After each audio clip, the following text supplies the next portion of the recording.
ngebangun rumah dan beli tanah pada saat itu pas masih kecil. Aku ngumpulin waktu pas gajinya masih 100.000 dari jam 10 pagi sampai jam 4 subuh itu 100.000 itu selalu dikumpulin sama mama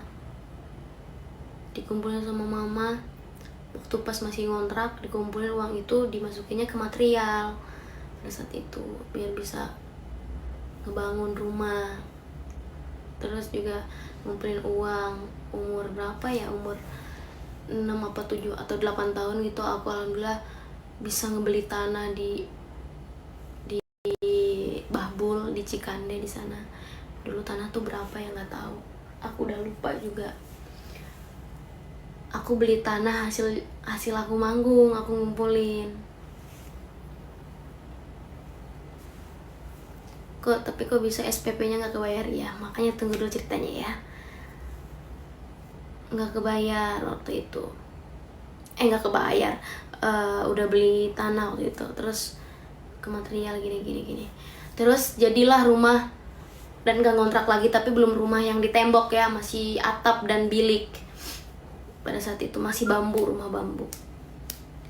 Alhamdulillah dari situ aku pencapaian yang menurut aku nggak mudah ya, karena seusia yang 5 tahun nyanyi dari panggung ke panggung. Alhamdulillah karena berkat hobi aku sendiri yang hobi menyanyi, akhirnya dikumpulin uangnya bisa kebeli tanah sama rumah. Walaupun masih bambu dan masih atap, tapi aku senang karena udah nggak ngontrak lagi. Nah di situ yang penting rumah sendiri gitu. Nah setelah itu dari beberapa ya, aku lupa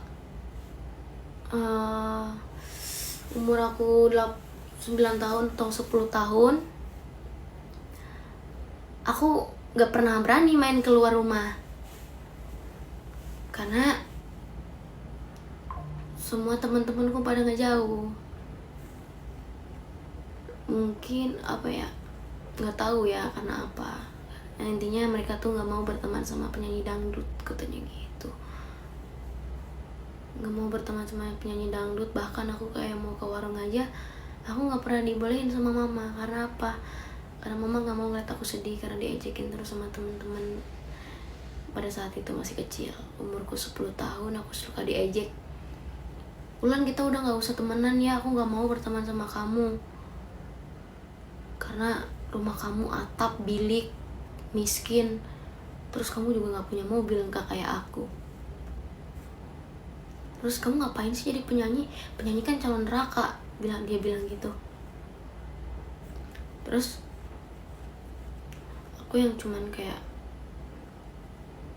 diem, pulang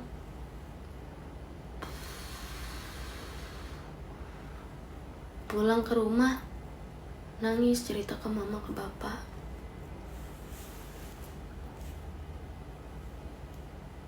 Bilang, Mama, emang hina banget ya di mata teman-teman aku penyanyi dangdut itu. Yang penting kan kita nggak nyuri. Yang penting kan nyari uangnya halal karena dari tarik suara. Kok orang-orang ngomongnya seenaknya ya? Itu memori yang sampai sekarang masih diingat terus. Mama jawab, gak usah dengerin itu. Allah tuh Allah itu udah ngatur skenario buat kamu, bukan orang itu yang ngatur semuanya. Terus pada saat itu juga aku ke warung lagi, aku dengerin oke Ma, makasih, di situ kuat. Aku ke warung, terus ada sekumpulan 3 orang 4 orang anak-anak kecil bilang, ada penyanyi dangdut calon neraka, ada si Ulan tuh yang gak punya mobil, rumahnya atap, bilik, gini. Aku jawab karena aku udah udah kebawa emosi mungkin ya, aku jawab gini, maaf, kamu pakai kerudung emang kamu udah bisa ngejamin kamu masuk surga? Kenapa kamu bisa ngejudge orang bilang masuk neraka, sedangkan kamu aja belum tentu masuk surga? Udah seberapa banyak amalan dan kebaikan kamu di dunia? Jangan suka ngomong gini. Semua orang punya salah dan dosa ya. Jangan ngira kamu paling sempurna dan paling jauh dari kata dosa dan gimana. Dari situ aku manggung ngumpulin uang. Bahkan sekolah SD pun kadang waktu pas SD banyak izinnya, karena kalau nggak izin aku nggak bisa cari uang. Kalau nggak izin aku nggak bisa ngasih ke mama ngumpulin uang ya. Karena pada saat itu kakak-kakakku emang nyari kerja tuh susah guys, susah. Jadi yang kerja tuh cuman aku doang, sama bapak juga dapat penghasilan paling gede dari pagi sampai jam 12 itu bisa 60.000 atau 80.000 pada saat itu. Dan dagangnya dagang aksesoris kayak pulpen, buku gitu kan, kayak mainan anak-anak.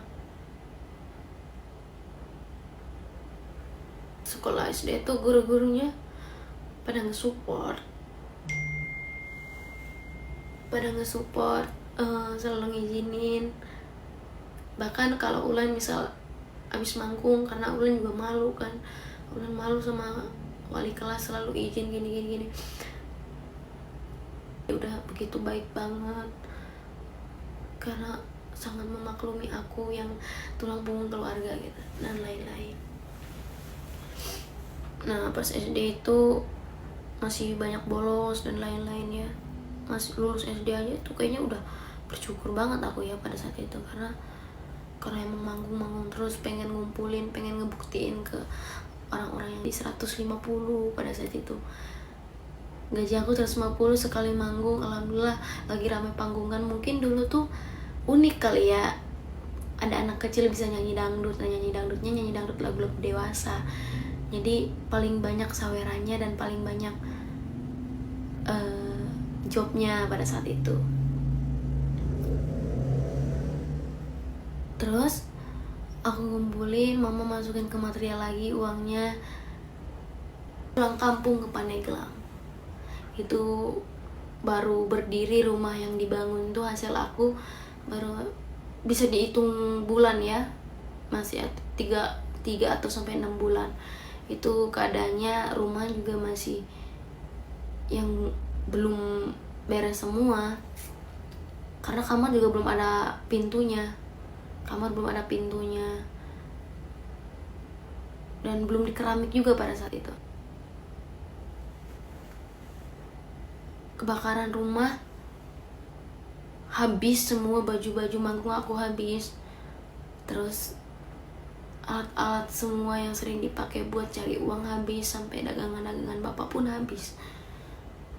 Dan dari situ aku cuman pakai baju yang di badanku sendiri, dan sama mama, bapak, adik, karena kakak-kakakku juga waktu itu lagi di kampung. Aku pulang ke rumah, mungkin aku juga belum bisa ngerasain apa-apa ya, karena masih kecil gitu. Kayak aku cuman bisa diem ngeliatin, terus lihat baju-baju nyanyi aku udah pada angus semua, udah pada jadi debu, sampai semua alat-alat masak, piring, kasur semua udah pada semua kebakar. Karena apa ini? Karena ditelusuri, ternyata emang ada orang yang julid, ada orang yang mungkin nggak suka sama aku, nggak tahu ya. Dari dulu tuh banyak banget orang yang suka julid sama keluarga aku, padahal aku nggak pernah ngusik keluarga siapapun. Ternyata emang ada yang sabotase, ada yang